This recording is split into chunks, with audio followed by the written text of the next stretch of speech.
This session, we will take a deep dive into the game-changing financial hacks that are catapulting Africa onto the global stage. Here with me today, I would like to start to my left. Bo, you are the only one on the stage who has not lived in South Africa. So we'll dive deep into the regional disparities on the continent. We know that Africa is not monolithic, and each region has its particularities, opportunities, as well as challenges. How are your financial strategies at the IMF tailored to cater to these regional differences? Thank you. Very pleased to be here. Well, very good question in terms of how to innovate, how to tailor our services, our products to the specific conditions of different countries. I would give two examples. One is we have an instrument called PRGT. So PRGT is called Poverty Reduction and Growth Trust. So that particular instrument is tailored for low-income countries. So we give interest-free loan. No interest payment is required. Interest-free loan to the most poor countries. And of course, we receive a donation from our members to subsidize this lending so that there is at least the budget for operational expenses. Another example is that we have another instrument, a new instrument called RST, Resilience and Sustainability Trust. And we did it through very innovative instrument because we created reserve assets 2 years ago, $650 billion, and we allocate to every member based on their share, their quota share. And then we invite our wealthy countries, advanced countries, to invest back some of their SDR they receive from us. So it's like a recycle. They invest back to this new trust we established called RST. And we use that recycled or rechanneled SDR to unlend to our developing country and emerging market members.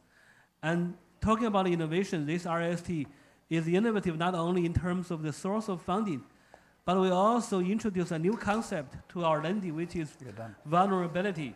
So we are lending not only to low-income countries, but also to vulnerable middle-income countries. So RST, more than 75% of our membership are qualified for RST. So you don't have to be a low-income country to receive this long-term concessional financing.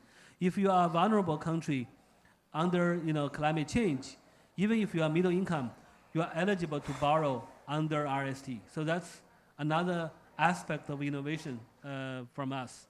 I stop here for now. Thank you. Thanks for speaking to those aspects of innovation. I would like to turn to the private sector. Martin, from Rothschild, how exactly do you tailor your engagement to the regional realities on the continent? Well, I think it's more than just regional realities. I think it's a country-by-country reality. If only we could have a regional approach or indeed a continental approach. And I know that if we talk about it continentally, we tend to aggregate, but we need to really disaggregate.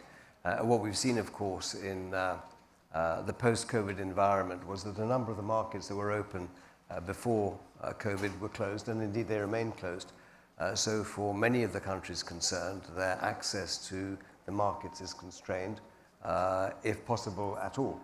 And we've had to look at how we can deal with defaults and restructuring of the debts of those countries when the public sector markets have not been open, when they've had to actually go to their local markets. When they go to their local markets, they're actually crowding out conventional borrowers in their local markets. And of course, we've got a sort of liquidity crunch.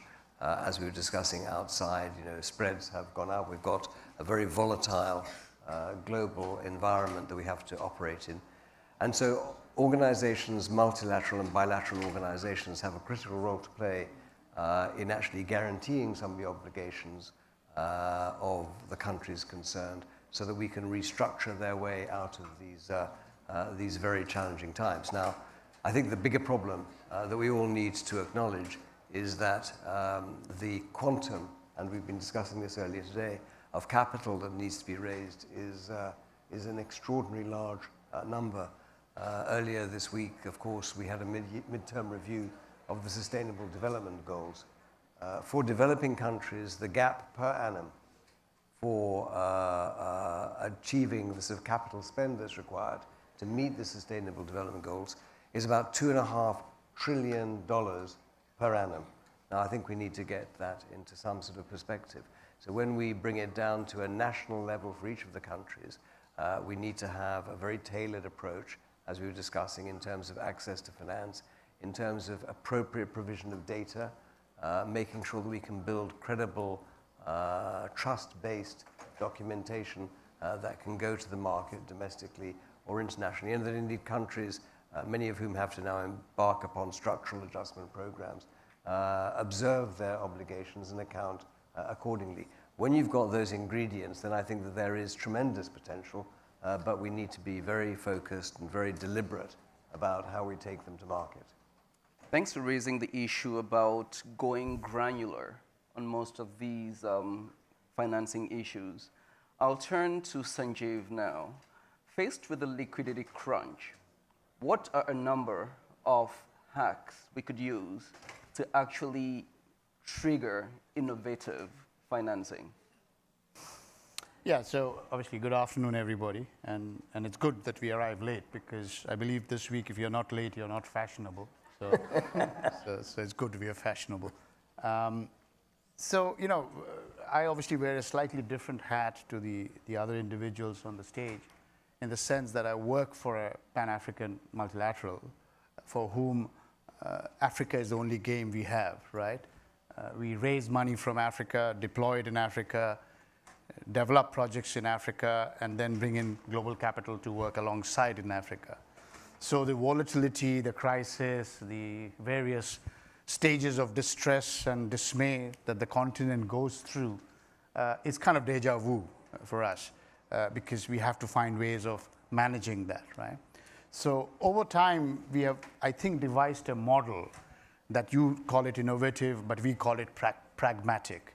In fact, we have a saying that, you know, just to paraphrase, people say where there's a will, there's a way. We say when there's a need, there has to be a way, right? And the needs are huge. So for us, you know, some of the things we've done, some of the interventions we have created, some of the ways we have solved the liquidity challenges, the funding challenges. One is, quite simply, we take early stage project development risk. We spend money on risk to develop and de-risk projects. And that includes capacity building and project preparation and feasibility studies, etc. The other thing we've done in some projects is, even after we have established the bankability of certain projects, we find that lenders are not coming in. The Rothschilds are not coming in, right? So we very often then have to see how we can provide equity bridge to get the project started and get into construction financing itself. So that's another innovation, if you want to call it that. Coupled with that, apart from the credit enhancements that you were referring to, Martin, what we have also done is we have created project finance structures where we bring in first loss type of structures from other institutions, which allows commercial capital to come in. And then the last point I'll make, again, you mentioned innovation, I call it a necessity, is that we have used insurance in a very big way. It is quite interesting that it is difficult to attract long-term capital to Africa, but it's quite easy, relatively speaking, to pay insurance premiums and make them take the same risks, okay? So we've used that quite a bit as well. So that's how I think we have managed to tide over the various challenges that one has, you know, as we all do. No, thank you very much for that. I would like to switch gears slightly, because you raised the issue of de-risking within the current context. And turning back to Martin, and we're going to swing this way, as we push for more liquidity and growth, how are we ensuring that African nations don't accumulate unsustainable levels of debt going forward? Yeah, it's a very good question, and obviously it's a cause of considerable concern both on the continent and indeed from providers of capital outside. And of course, increasingly we see that the fiscus is being constrained by levels of debt, by interest payments, let alone capital repayments. And in many countries we're seeing that that's encroaching upon much more fundamental uses of limited resources to drive growth. And by the way, I should add in that context, I'm sure that you want to touch on it, that in many of these countries the private sector can substitute for the state in driving economic growth and activity, in investing in infrastructure. We heard, and we've already heard much about the role of renewable energy, for example. I mean, in South Africa, I know we're not talking about South Africa specifically, but in many other countries, it's the private sector that is driving the entire growth in renewables. If we've got an appropriately regulated environment and properly incentivized, which has also been discussed earlier today, then it can relieve much of the strain on the sovereign balance sheet in terms of future expenditure, because obviously current expenditure, as I said, is consumed by debt service, as you've said, and we need to bring down those levels of obligation as quickly as possible. And finally, the point that I would want to emphasize is that if you can actually get to nirvana, in my view, nirvana is where you can get the private sector cooperating and collaborating effectively with the public sector in a partnership where there's an appropriate allocation both of responsibilities as well as of the risks that you talk about. And if you've got a sophisticated private sector, let alone financial community, that's absolutely possible. Great. We just took a swing into public-private partnerships, which are crucial as we think through innovative financing. Bo, what are 3 key lessons that we could learn from previous PPPs that could inform public-private partnerships that unlock Africa's potential?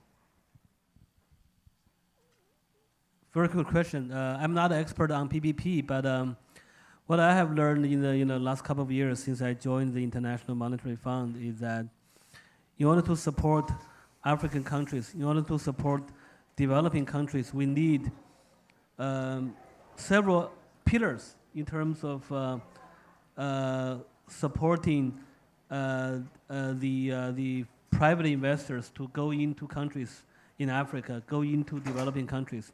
The first pillar I would call is the policy and the regulatory environment. We need to help African countries to establish, to reform, to establish proper policy, to introduce proper policy and regulatory environment so that it can be conducive for private investment. And the second pillar I would call technical assistance or capacity building. We need to help African countries to build more capacity so that they can have a pipeline of projects and they can implement projects in a way that is, again, conducive to give confidence to investors. And lastly, we need come back to our PPP, we need public-private partnership in terms of de-risking, right? Public sector should find ways to at least partially de-risk for private investors, for them to come in, because the high risk of investing in developing countries, and also because of some of the market failures resulting from, for example, in climate, there is a strong social externality of climate investment. And if we rely on market alone, we're going to result in underinvestment. So we need the public sector to come in to correct that market failure, to provide innovative de-risking arrangement so that we can crowd in private capital. I'll stop here. So we are actually, I can see that time is running up. In the last minute, I would like to bring African communities and people into the room. How exactly do we use Africa's youth population and empower them to be part of this liquidity revolution? Sanjay. Look, I think just to latch on to the earlier question to help me to answer this, I think there's no magic to public-private partnerships, right? AFC is a living example of a public-private partnership, right? We are funded by African governments and the African private sector. We were originally capitalized with $1 billion of capital. We have grown to $12.5 billion. We maintain a credit rating of A3, which means we've done some things right. And it's all been commercial. So to bring back the question on how do you bring in the diaspora or the African youth or anybody for that matter is not going to invest in Africa unless you can show them bankable projects. Now, the issue of risk and debt sustainability to us is too much of a linear argument, which we don't enjoy. We reject the Bretton Woods way of looking at things, because for us, when we develop projects, we actually try to create ecosystems. So if you are building a mine, we want to say, okay, what is this mine going to do? How is it going to ship its product? So let's build the logistics and the port. How can we then add value for the mine, the minerals that's coming out, so that it creates jobs at source? So what it does is it creates an ecosystem where it's industrialization, value addition, logistics, infrastructure, and energy solution as one. And what that does, it creates employment and export earnings, which in turn means that debt sustainability, which is this big word that we always think about as Africa's problem, solves itself. So the diaspora, to come back to your question, or the African youth, they are seeing it. They're seeing the actual impact of what we are doing, and they are coming in. So the point here is not about looking at things in isolation and saying, how do I make this happen? But to look at the architecture of today's world and say, how can you make the continent a producing continent as opposed to an extractive continent? And if you can solve that, you'll solve the rest of the problems. Excellent. Yeah. And final word to you, Martin. How do we ensure that this is not an urban conversation and that it actually fits into that broader architecture that reels in rural communities as well? Well, I think that's exactly correct, and I agree with what Sanjeev has said. We need to make sure that we leverage all of the resources that are available. In the final analysis, I think that we know that the most significant resource that's available in Africa is its human capital, okay? And we need to make sure, much of which is rural rather than urban, that we have a fit-for-purpose solution, country by country, for each and every one of those situations.